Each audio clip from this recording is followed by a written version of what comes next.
Šiandien visą dieną praleidau su sūnumi. Važiavom po įvairias parduotuves, pirkom įrankius, plytas. Jis labai džiaugiasi, kad gali kartu su manimi praleisti tą laiką, kad jis gali su manimi daryti dalykus kaip svajonę, sumūryti. Jis nori sumūryti katėms namelį, kurios galėtų ateiti ir pavalgyti. Nors tos katės gyvena namuose, jos turėtų kitą namuką. Ir jisai rinkosi įrankius, mūrininko kelnę, plytas, iš kokių bus mūrijama. Iš tikrųjų, tos plytos bus skirtos kitiems dalykams, bet jisai svajojo apie tai. Mes ėjom per tas parduotuvės, džiaugiamės tą dieną, praleidom visą dieną. Ir aš grįžau į savo trobelę, pasiėmiau beržų sulčių nuo medžio, įsipyliau, atsinešiau, pasidariau arbatos, užsikūriau krosnelę ir štai čia dabar sėdžiu. Kiekvieną dieną gaunu tą patį klausimą. Dariau, ar bus karas? Ką tu manai? Kiekvieną dieną manęs klausia žmonės, su kuriais aš dirbu, pažįstami draugai, su kuriais bendrauju. Dariau, ar bus karas? Aš vieną atsakymą turiu, labai aišku. Ne, nebus. Aš taip ir sakau, nebus. O kaip tu gali žinoti? Sakau, aš ne pranašas, bet aš jaučiu širdyje, kad to nebus. Viskas, nesiveriu daugiau jokias kalbas, aš nežiūriu televizoriaus, neskaitau naujienų, bet aplinkui visi apie tai ir dūzgia. Karas ir paralyžuojanti baimė, kaustanti baimė. Ką daryti?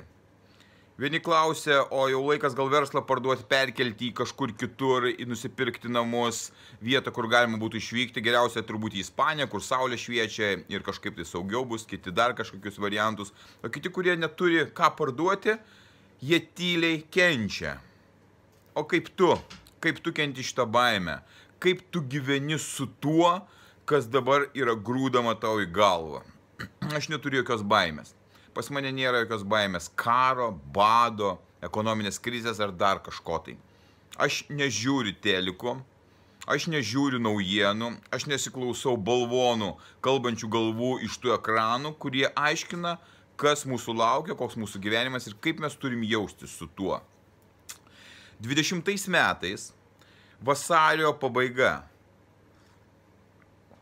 kai buvo pradedamas uždarinėti pasaulis, iš žmonių atimamos teisės būti žmonėmis, atimamos visos laisvės ir pasakoma, kaip jie turi elgtis ir kuo jie dabar yra. Aš tą pačią akimirką supratau, kas vyksta ir aiškiai savo pasakiau, kad nuo to momento aš niekada daugiau nebebijosiu. Nuo to momento nebebijosiu nieko, kas bebūtų aplinkui. Ir eisiu į kovą už savo gyvenimą. Eisiu į kovą, kursiu savo gyvenimą, tokį gyvenimą, kokį aš noriu gyventi. Per tą laikotarpį aš pastebėjau, per tuos kelis metus, žmonės toje baimėje būdami perėjo į kitas baimės, iš tos situacijos perėjo į karus, dabar pereina į dar kitas situacijas ir gyvena ten pat. Komentuoja, piktinasi, bijo, nieko neveikia, yra paralyžuoti. 4 metai. Yra apie tą patį. Aš per tą laiką, matydamas, kas vyksta, atsisakęs bijoti, pradėjau kurti savo gyvenimą. Ir gyvenu dabar ir visą tą laikotarpį geriausią savo gyvenimą, nors einu per krūvas iššūkių, kurių visišką svajonę, kurią norėčiau gyventi ir kurią gyvenu. Darydamas tai, ką aš noriu daryti. Gyvendamas su tuo, su kuo aš noriu daryti. Tapdamas žmogumi iš didžiosios raidės. Kiti piktinasi gyvenimu, piktinasi situacija. Baimė paralyžuoja. Aš matau, kaip veikia baimė visuose aspektuose. Tu, bijodamas situacijos apie karą, esi suparalyžuotas bet ką daryti. Užblokuojama bet kokie kūrimo veiksmai, gyvenimo, matymo perspektyvos tu nieko nematai, tu tiesiog susigūžęs ir lauki. Lauki komandos, ką daryti, lauki žinutės, iš kur išgirsi kažkokią informaciją, kaip dabar čia reikėtų pasielgti. Tu nieko nebenori daryti kažką, tai, kas kurtų tavo gyvenimą, kas stiprintų tave, nes tu esi paralyžiuotas baimės. Ir tai yra transliuojama iš visų kanalų. Ar tu supranti, kad per baimę yra kontroliuojamos tu? Kaip tu gyvensi, ką tu veiksi, už ką balsuosi, ką pirksies ir kaip tu jausiesi. Aš gyvenu gamtoje dabar. Didžiąją dalį laiko praleidžiu čia, jeigu esu neišvykęs ar kitose vietose. Aš čia matau gamtą, paukščius, medžius, dygstančią žolę. Viskas, kas yra tikra natūralu. Čia nevyksta karas, nes nėra teliko. Čia nevyksta nieko, čia vyksta gyvenimas, paprastas gyvenimas. Ką tik snigo, dabar jau šildinėja, paukščiukai čiulba, geri garsai, pelytės graužiasi kažkur čia pas mane, kažko tai ieško. Ir viskas. Ir aš toliau gyvenu gyvenimą nebijodamas. 91 metais, atgavus mums nepriklausomybę, nuo to momento prasidėjo gąsdinimas, kad štai mes vėl būsime okupuoti, štai mus vėl grįš jie ir mes vėl gyvensime ten pat. Karas, vėl okupacija ir panašiai. Nuo tada ta baimė yra kurstoma, kartais daugiau, kartais mažiau. Vieni gyvena, kiti laukia, vėl abejoja, o gyvenimas eina. Ir jau yra tiek metų prabėgę nuo nepriklausomybės pradžios. Tu gali dar kelis metus bijoti, laukti, susigūžti ir kaip nors išgyventi. Ir po to sekantis įvykis vėl tau neleis gyventi. Tai čia tie didieji įvykiai, kurie paralyžiuoja ypatingai stipriai. Bet aš matau paralyžiuotus žmonės nuo paprastesnių įvykių, kurie vadinasi baime gyventi. Gyventi gyvenimą. Bijoti surizikuoti, bijoti patekti į nesaugumą. Patekti į diskomforto zoną, kur tau reikės kažką tai padaryti. Ai, gal ne. Gal aš nepradėsiu gyventi, gal aš geriau būsiu saugiai toje savo zonoje ir nepatirsiu, ką aš gyvenime galiu daugiau padaryti. Kur mano kelionė galėtų toliau nuvesti. Aš daug žmonių pažįstu, kurie dešimtmečiais dirba tą patį darbą, valstybinį darbą, kad tik gautų stabilų atlyginimą ir saugumą ir sulauktų pensijos, kurie jau ant nosies. Ir taip gyvena, negyvendami savo gyvenimo. O kaip tu gyveni savo gyvenimą?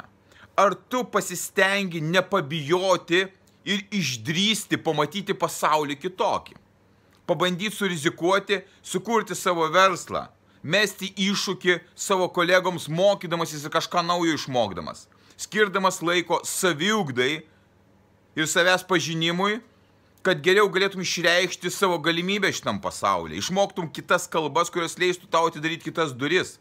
Išvažiuotum į kitą šalį ir išbandytum kitus iššūkius. Santykiuose, kuriuose tu bijai pasakyti, kas tau netinka, padarytum tai ir pasakytum, aš noriu gyventi taip, aš noriu, kad nekiltų konfliktų, ką mes darom su tuo. Ir tu bijai eiti į konfliktą, nes tu bijai to skausmo ir tu vėl negyveni. Tai čia tos paprastos situacijos, kurios tau neleidžia iš esmės gyventi. Tu gyveni susigūžęs, o tu įsivaizduoji, kiek mums yra duota. Ant kiek mūsų kūnas yra stiprus, kiek jisai galėtų pernešti tų sunkumų ir iššūkių. Jeigu tu sugebėtum sutvarkyti savo mąstymą ir savo veiksmus, pakeisti savo įpročius, pakeisti įsitikinimus, ištrinti juos ir atsisakyti bijoti. Bijoti gyventi. Aš dabar gyvenu kiekvieną dieną, nebijodamas gyventi, kas vyksta aplinkui. Visada tas vyko pasaulyje. Ir mes galim visą gyvenimą bijoti. Aš nieko nebijau. Aš šypsausi ir kiekvieną dieną padarau geriausią savo gyvenime. Aš didžiuojuosi savo darbu, kurį atlieku padėdamas žmonėm. Aš auginu save, atsikeldamas anksti, refleksuodamas, rašydamas savo dienoraštį, eidamas į šaltą dušą, į lauką, augindamas save, o nebijodamas. Aš tampu stiprus, o tu tampi silpnas ir pažeidžiamas. Dėl to, kad tu bijai. Jeigu tu sugebėtum šeštadienio rytą atsikelti 5 ryto, atsisėsti prie stalo ir savo pasakyti, nuo šio momento aš nebebijau, nuo šio momento aš nesiklausau tos informacijos, kuri man suteikia tą baimę, aš įsiklausau į savo sąmonės balsą, kuris man pasako, kaip aš turiu elgtis, kaip aš turiu gyventi ir kur man eiti, kuo man tapti. Tu pakeistum savo gyvenimą, savo likimą. Pas tave nebeliktų tuštumos. Pas tave neliktų, o kaip čia dabar tam gyvenime, jokios prasmės nėra. Pas tave atsirastų ta prasmė. Gyvenimo skonis ir spalvos.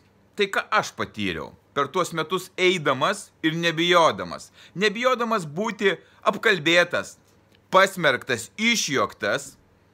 Aš gyvenu savo gyvenimą, savo autentišką gyvenimą ir mėgaujuosi juo. Aš atradau meilę, aš atradau draugystę, dosnumą, pasiaukojimą, žmogiškumą, atsisakęs bijoti. Atsisakęs bijoti tų, kurie nori, kad mes bijotumėm. Atsisakęs visų baimių. Aš atradau visiškai kitą gyvenimą, apie kurį nėra jokiose knygose ir niekas net nerašo. Aš galėčiau rašyti dabar apie tai. Nuspręsk nebebijoti, nuspręsk gyventi, nuspręsk netidėlioti savo geriausio gyvenimo ir pradėti jį. Pradėti čia ir dabar, šiuo momentu. Tau nereikia pinigų, tau reikia tik sprendimo galvoje ir veiksmų. O kad tai galėtum padaryti, tu turi būti stiprus. Būk stiprus.